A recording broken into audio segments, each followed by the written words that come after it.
ان شریف پارہ نمبر 22 آیہ کریمہ نمبر 20 اور 21 نحمدہ ونصلی ونسلم علی رسولہ الکریم اما بعد فاعوذ باللہ من الشیطان الرجیم بسم اللہ الرحمن الرحیم وجاء من اقصى المدینة رجل یسعى قال یا قوم اتبعوا المرسلین اتبعوا من لا يسألكم اجرا وهم مهتدون صدق اللہ العظیم۔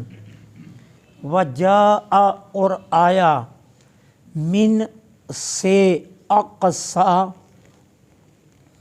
آخر، مدینتی شہر، اور آیا شہر کے آخر سے، رجل ایک مرد، یسعی بھاگتا ہوا، قال اس نے کہا، یا قومی اے میری قوم، اتبعوا المرسلین رسولوں کی اتباع کرو، اتبعوا اور اتباع کرو، من ان کی، لا نہیں، یسألکم جو تم سے سوال کرتے، اجرن کسی اجر کا، وہم اور وہ، مہتدون ہدایت یافتہ ہیں۔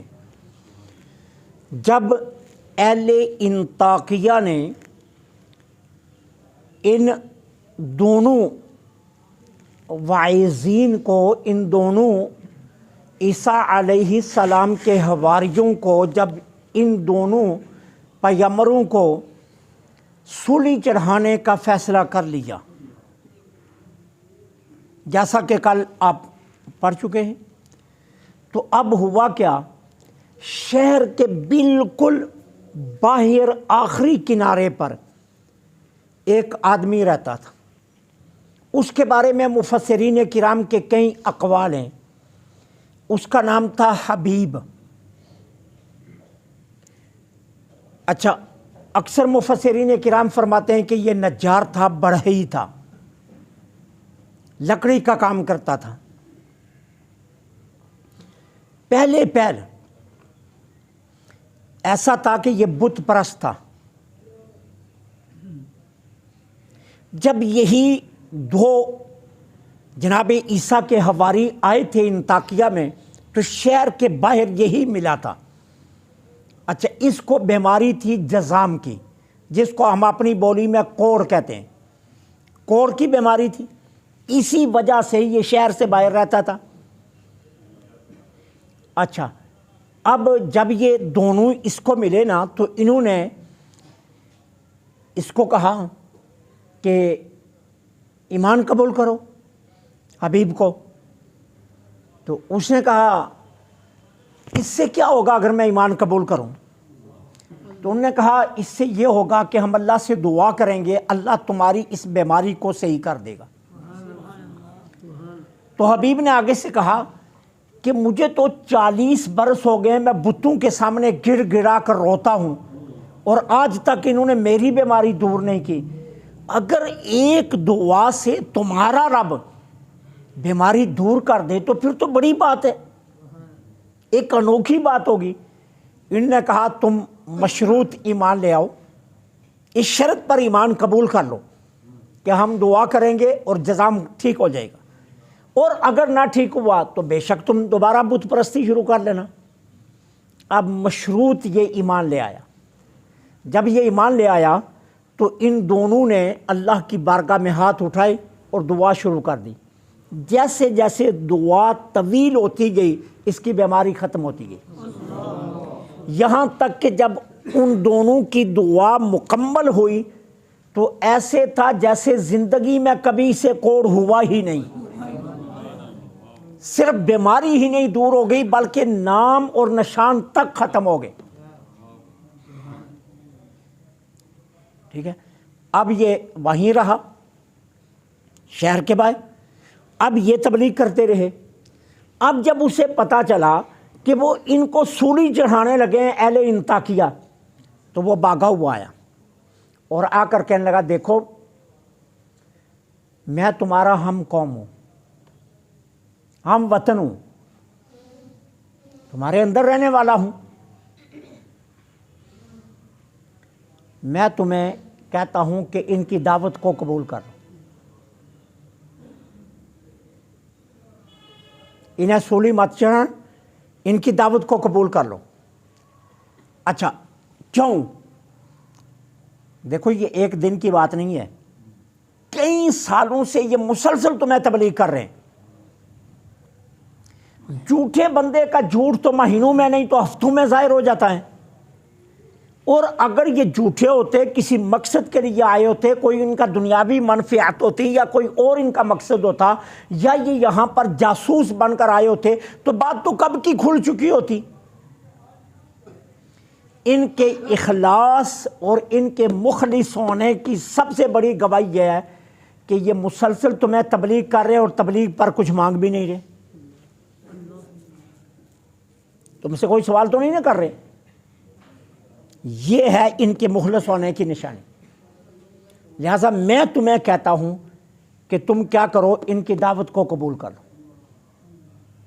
اور تم سب گمراہ ہو اور یہ ہدایت یافتہ ہے۔ اب ہوا کیا، بجائے اس کے کہ وہ دعوت کو قبول کرتے، انہوں نے کہا اچھا ان کی تو بعد میں خبر لیں گے نا، پہلے حبیب کی لے لو۔ حبیب کو شہید کر دیا۔ اب جب حبیب کو شہید کیا نا، تو اب عیسیٰ علیہ السلام کے حواریوں کو یقین ہو گیا کہ اب ان پر عذاب آئے گا۔ پھر اللہ تعالیٰ نے اہل انطاکیہ کو تباہ و برباد کر دیا، اور یہ دونوں وہاں سے نکل گئے۔ اچھا اب جو کمال کی بات ہے نا، قدیم مفسرین سبھی نے لکھا ہے، اور جدید مفسرین میں پیر کرم شاہ صاحب الازہری، انہوں نے ضیاء القرآن میں، مفتی محمد شفیع صاحب نے جو دیوبندی مسلک کے بہت بڑے مفسر ہیں، معارف القرآن ان کی تفسیر ہے قرآن کی، اس کے اندر، اور سید ابو الاعلیٰ مودودی نے تفہیم القرآن جو اس کی تفسیر ہے، اس میں لکھا ہے کہ حبیب نجار کی قبر آج بھی انطاکیہ میں موجود ہے۔ اور یہ واقعہ کب کا ہے؟ جناب عیسیٰ علیہ السلام کے زمانے کا۔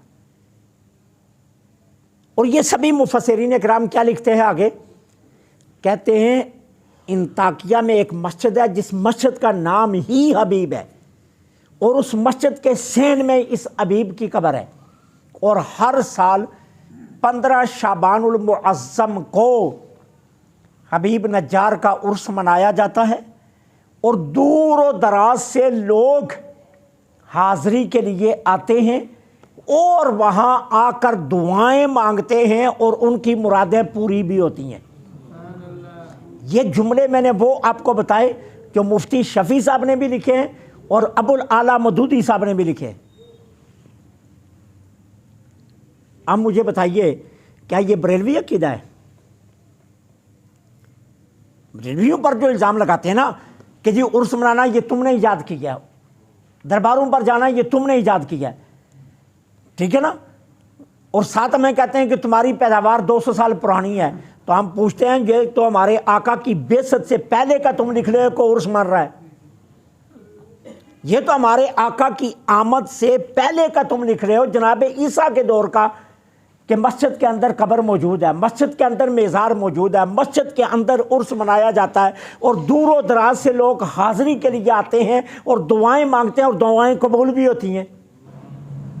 تو سبھی نے لکھا ہے۔ اس کو کہتے ہیں سچ وہ ہوتا ہے جو غیروں کے منہ سے بھی اللہ تعالیٰ اگلوا لیتا ہے۔ سچ وہ ہوتا ہے جو غیر بھی تسلیم کرتے، غیر بھی مانتے، کہ یہ کل کی بات نہیں ہے، یہ بہت پرانی بات ہے۔ یہ بزرگوں کے عرس منانا، بزرگوں کے مزارات بنانا، بزرگوں کے مزارات پر حاضری دینا، یہ آج کی بات نہیں ہے، یہ دیکھو اتنی پرانی بات ہے کہ حبیب نجار جو ہے ان کی قبر مسجد حبیب میں آج بھی موجود ہے، اور لوگ آج بھی وہاں حاضر ہوتے ہیں، اور اس دور سے سب نے لکھا ہے کہ یہ اس دور سے چلا آ رہا ہے سلسلہ کہ 15 شعبان المعظم کو ان کا عرس منایا جاتا ہے، ٹھیک ہے۔ تو یہ اللہ تعالیٰ نے اس حبیب نجار کا یہاں واقعہ بیان کیا۔ کہ جاء من اقصى المدینہ تھی، کہ شہر کے آخری کنارے سے ایک بندہ، رجل کہتے ہیں مرد کو، ایک مرد دوڑتا ہوا آیا، اور وہ مرد کون تھا؟ جو مومن تھا۔ وہ مرد کون تھا؟ وہ حبیب نجار تھا۔ وہ مرد کون تھا؟ جو انہی رسولوں کی تبلیغ پر ایمان لایا تھا۔ وہ مرد کون تھا؟ وہی تھا کہ جس کی جزام کی بیماری انہی رسولوں کی دعاؤں سے ٹھیک ہوئی تھی،